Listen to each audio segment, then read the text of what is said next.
श्रीलंका में राष्ट्रपति चुनाव में जो परिणाम सामने आ रहे हैं वो भारत के लिए चौंकाने वाले हैं, लेकिन भारत की टेंशन इसी के साथ बढ़ गई है। भारत की टेंशन इसलिए बढ़ गई है क्योंकि दिसानायके चीन के काफी करीब हैं।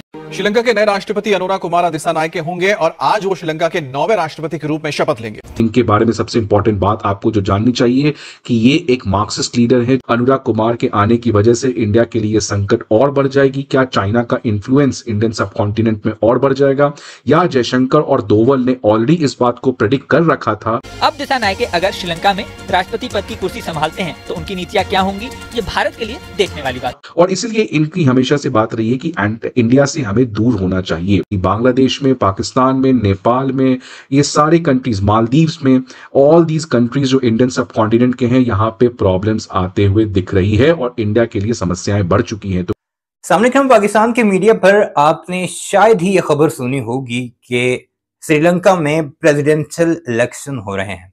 हाँ, जब इलेक्शन मुकम्मल हुए तो उसके बाद एक टिकर में या छोटी सी हेडलाइंस के अंदर एक न्यूज आपने सुनी कि फलाना बंदा जो है वो श्रीलंका का प्रेसिडेंट बन चुका है। लेकिन अगर आप भारत का मीडिया फॉलो करते हैं तो एक लंबे अरसे से एक शख्स के अगेंस्ट काफी कंपेन की जाती रही कि उस शख्स को किसी भी तौर पर रोका जाए श्रीलंका का प्रेसिडेंट बनने से। अब श्रीलंका और भारत आपस में पड़ोसी हैं और इनकी अगर डेमोग्राफी देखी जाए या फिर इनके आपस में जो हिस्टोरिकल ताल्लुकात देखे जाएं तो एक लंबे अरसे तक जो भारत की सरकार है उसने डोमिनेट किया श्रीलंका के ऊपर। श्रीलंका को चूंकि अपने मसाइल की वजह से भारत के ऊपर भरोसा भी करना पड़ता था, उससे इमदाद भी लेनी पड़ती थी, इंपोर्ट एक बड़ी तादाद में भारत से होती थी, तो उसका फायदा उठाते हुए हर तरह के ऑर्डर्स जारी के होते थे। भारत की कोई भी हुकूमत हो, चाहे वो नरेंद्र मोदी हो या उससे पहले वाली हुकूमतें, और अगर श्रीलंका उनकी बात ना मानता तो मुख्तलिफ किस्म की दहशतगर्द तंजीमों को फंडिंग करके श्रीलंकन अफवाज या उनके लोगों पर हमले करवाए जाते।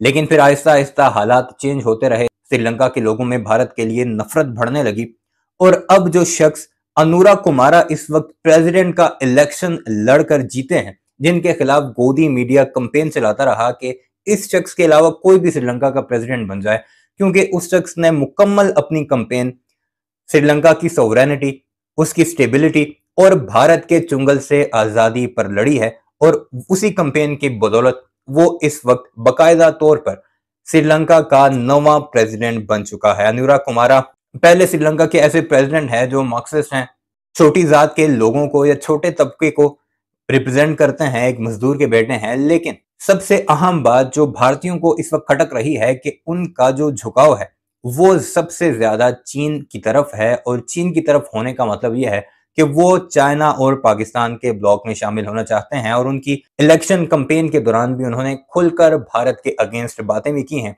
और ये कहा है कि चाइना के साथ जाना श्रीलंका की सोवरेनिटी के लिए, श्रीलंका के अंदर पॉलिटिकल स्टेबिलिटी के लिए सबसे ज्यादा जरूरी है। और यही वजह है कि कल जब बाकायदा ऐलान होता है उनके प्रेसिडेंट बनने का श्रीलंका के इलेक्शन कमीशन की तरफ से, तो फौरी तौर पर भारत के मीडिया ने वावेला करना शुरू कर दिया, वही जो उनकी आदत है, रोना धोना शुरू कर दिया कि अब एक और मुल्क ऐसा सामने आ चुका है जो कि एंटी इंडिया है। पहले बांग्लादेश पर वो रोते रहे, चाइना पर, पाकिस्तान पर तो उनका रोना हमेशा से जारी है, अब श्रीलंका पर भी उनका रोना धोना शुरू हो चुका है। क्या कुछ कहा जा रहा है अनुरा कुमारा के पहली बार श्रीलंका के प्रेसिडेंट बनने पर, आइए इस वीडियो में आपको दिखाते हैं भारत के ही मीडिया की जुबानी। लेकिन आगे बढ़ने से पहले आपसे गुजारिश है कि अगर आपने अभी तक हमारा channel of the screen subscribe नहीं किया तो सबसे पहले उसे सब्सक्राइब करने के साथ साथ घंटी के बटन को क्लिक कीजिए और कमेंट सेक्शन में सारे मामले पर आप क्या राय रखते हैं वो भी जरूर बताइएगा। श्रीलंका के नए राष्ट्रपति अनुरा कुमारा दिसानायके होंगे और आज वो श्रीलंका के 9वें राष्ट्रपति के रूप में शपथ लेंगे। श्रीलंका में राष्ट्रपति चुनाव में जो परिणाम सामने आ रहे हैं वो भारत के लिए चौंकाने वाले हैं, लेकिन भारत की टेंशन इसी के साथ बढ़ गई है। भारत की टेंशन इसलिए बढ़ गई है क्योंकि दिसानायके चीन के काफी करीब हैं। इनके बारे में सबसे इंपॉर्टेंट बात आपको जो जाननी चाहिए कि ये एक मार्क्सिस्ट लीडर है जो कार्ल मार्क्स से बहुत ज्यादा इंस्पायर्ड है। और क्योंकि ये एक मार्क्सिस्ट लीडर है तो इनका चाइना के प्रति भी झुकाव और इनकी जो पूरी पॉलिटिकल पार्टी है उनका जो प्रो चाइनीज पॉलिसी है ये किसी से छुपा नहीं है। हालांकि दिसानायके को चीन के काफी करीब माना जाता है। उनकी पार्टी जेवीपी 2021 में एक अभियान चला रही थी जिस दौरान चीन की मदद के आरोप भी उन पर लगे थे। यही नहीं, अनुरा कुमारा की पार्टी जेपीवी ने 1980 के दशक में भारत की भेजी गई पीस कीपिंग फोर्स का विरोध भी किया था। भारत ने उस वक्त लिट्टे के खात्मे के लिए इस फोर्स को श्रीलंका भेजा था। अब दिसानायके अगर श्रीलंका में राष्ट्रपति पद की कुर्सी संभालते हैं तो उनकी नीतियां क्या होंगी, ये भारत के लिए देखने वाली बात। मार्क्सिस्ट लीडर दिसानायके के आने की वजह से इंडिया के लिए चुनौती बढ़ जाएगी, क्योंकि आप देख सकते हैं कि साउथ एशिया में कंट्री बाय कंट्री सारे प्रॉब्लम आते हुए नजर आ रहे हैं। अभी रिसेंटली बांग्लादेश में, पाकिस्तान में, नेपाल में, ये सारे कंट्रीज, मालदीव्स में, ऑल दीज कंट्रीज जो इंडियन सब कॉन्टिनेंट के हैं, यहाँ पे प्रॉब्लम्स आते हुए दिख रही है और इंडिया के लिए समस्याएं बढ़ चुकी हैं। तो क्या श्रीलंका में इस चुनाव के बाद अनुराग कुमार के आने की वजह से इंडिया के लिए संकट और बढ़ जाएगी? क्या चाइना का इन्फ्लुएंस इंडियन सब कॉन्टिनेंट में और बढ़ जाएगा?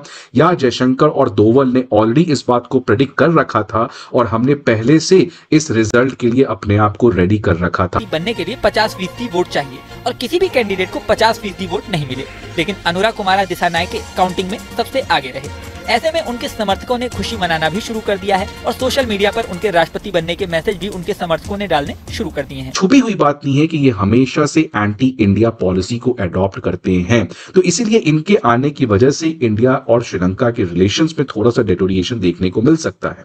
ये जो जेवीपी पार्टी है, इसके जो लीडर थे, फाउंडिंग लीडर जिन्होंने इस पार्टी की स्थापना की थी, जिनका नाम था रोहना विजयवीरा, इनका हमेशा से एंटी इंडिया स्टांस रहा है। आप देख सकते हैं कि 1980 में वो इंडियन एक्सपेंशनिज्म के ऊपर लेक्चर दिया करते थे और साथ साथ इनका यह भी कहना था कि इंडिया जो है वो एक श्रीलंकन इंटरेस्ट का एनिमी है।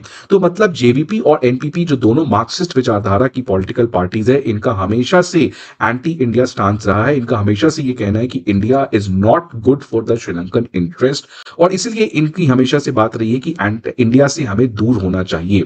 अगर बात करें इंडो लंकन अकॉर्ड की, आपको पता है कि श्रीलंका में बहुत सालों तक एक सिविल वॉर चला था, जहां पे तमिल वर्सेस वहां के लोकल बुद्धिस्ट पॉपुलेशन के बीच में एक सिविल वॉर चला था और इस वॉर में एक बहुत बड़ा आउटकम था इंडो लंकन अकॉर्ड, जो कि आपको पता है कि राजीव गांधी का एक बहुत इंपॉर्टेंट इनिशिएटिव था कि कैसे हम श्रीलंका में पीस लाएं।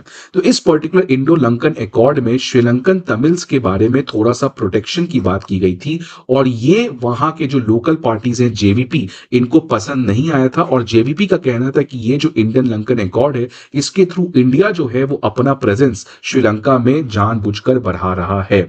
और ये जो देख सकते हैं आप 2000 में इस अकॉर्ड के अगेंस्ट और श्रीलंकन तमिल्स को अधिकार देने के अगेंस्ट एक बहुत बड़ा प्रोटेस्ट भी जेवीपी एक्टिविस्ट्स के द्वारा किया गया था। सो ये कोई बात छुपी नहीं है श्रीलंकन पॉलिटिक्स में। एवरीवन नोज कि ये जो पूरी पॉलिटिकल पार्टी है, ये हमेशा से एंटी इंडिया स्टैंड लेके रखी है। लेकिन मैंने पहले भी कहा कि जयशंकर और अजीत डोभाल ने इस चीज को ऑलरेडी प्रेडिक्ट कर रखा था कि जो अनुराग कुमार है, इनकी इलेक्शन परफॉर्मेंस इस इलेक्शन में बढ़ सकती है। इसीलिए अनुराग कुमार को इन्वाइट किया गया था इंडिया और वो इंडिया के इन्विटेशन पे इंडिया विजिट भी किए थे इसी साल फरवरी के महीने में। सामने का वीडियो आपने मुलाहिजा की, कमेंट सेक्शन में अपनी राय का इजहार जरूर कीजिएगा और हमारे चैनल को भी जरूर सब्सक्राइब कीजिएगा।